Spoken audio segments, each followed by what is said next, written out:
morning everyone. Welcome to Morning Expresso. I'm Charulata Biswas. You're watching Indian Express. Let's get you started with the big story of the day.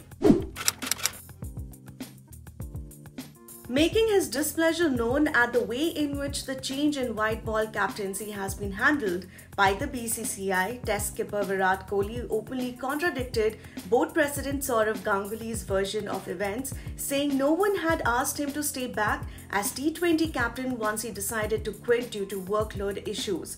Kohli said that he came to know about his subsequent removal as ODI captain 1.5 hours before the selection meeting on December 8th for the South Africa Test Series. Here are the stories you'll find only in Indian Express.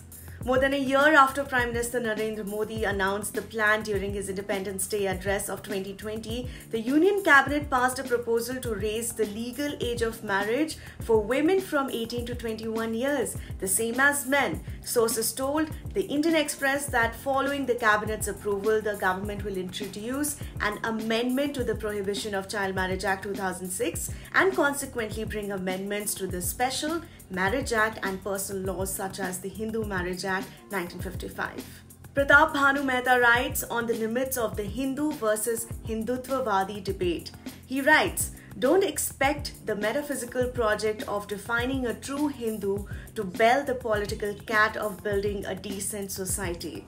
You can read the piece only in Indian Express. Here are the top stories from the front page. The opposition was up in arms in Lok Sabha, forcing proceedings to be adjourned for the day as it revived its demand for the sacking of Minister of State for Home Affairs Ajay Mishra Teni, whose son is one of the accused in the Lakhimpur Kheri case. Congress, DMK and left parties MPs came to the well of the House, raising slogans seeking justice for farmers. But the TMC did not join the protest and its members remained in their seats. Group Captain Varun Singh, the lone survivor of the December 8th helicopter crash near Coonoor, succumbed to his injuries on Wednesday. Singh had been battling for his life at the Air Force Command Hospital in Bengaluru. With Singh's passing, all 14 passengers, including Chief of Defence Staff General Bipin Rawat, on board the helicopter have now died. Here are the must-reads. The militancy in Kashmir is witnessing two key shifts in pattern. J&K police have emerged as the prime target and the main stage of attacks has shifted from South Kashmir to Srinagar city over the past few months. Official data from 2021 show that for the first time in a year, the number of police personnel killed by militants has outnumbered the collective toll of other security personnel who were targeted in the valley, 19 of the 27 killed. Declared Indian in 2016 and subsequently foreigner in 2021 by the same foreigners tribunal, Hasina Bhanu, a 55-year-old resident of Assam's Darang district, will walk out of detention on Thursday following the intervention of the Guwahati High Court. "We are feeling relieved. She was already declared Indian in 2016, but the same court put another Bideshi case on her in 2019, made us run around, spend a lot of money and harass us," Bhanu's brother-in-law speaks to us. Among the candidates for the upcoming Gram Panchayat polls in Gujarat's Chota Udaipur village is Mumbai-based model Aishra Patel contesting for the Sarpanch post.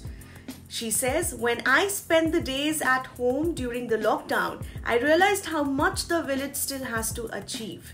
She explains all of it to Indian Express. Patel had grown up in a farmer family. Her father, Narhari Patel, has also served as a Sarpanch from 1989 to 1994 and 2012 to 2017. In a fresh blow to the BJP, Goa Urban Development and Social Welfare Minister Milind Nayak resigned from ministership hours after Congress leaders in the state named him in a sex scandal.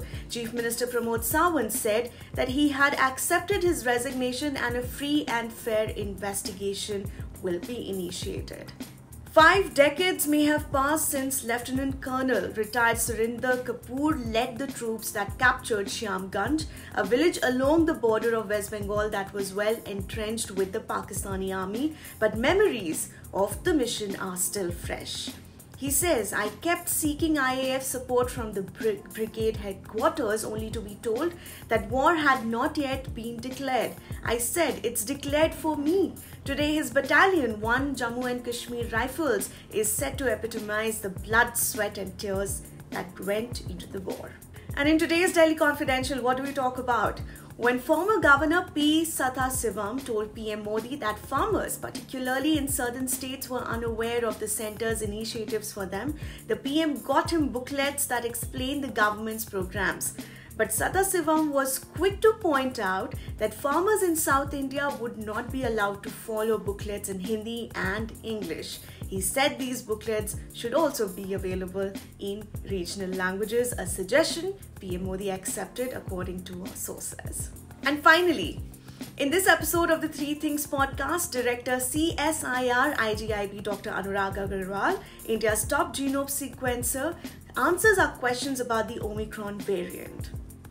That's a wrap from my end, and for more news and updates, subscribe to our channel, Indian Express.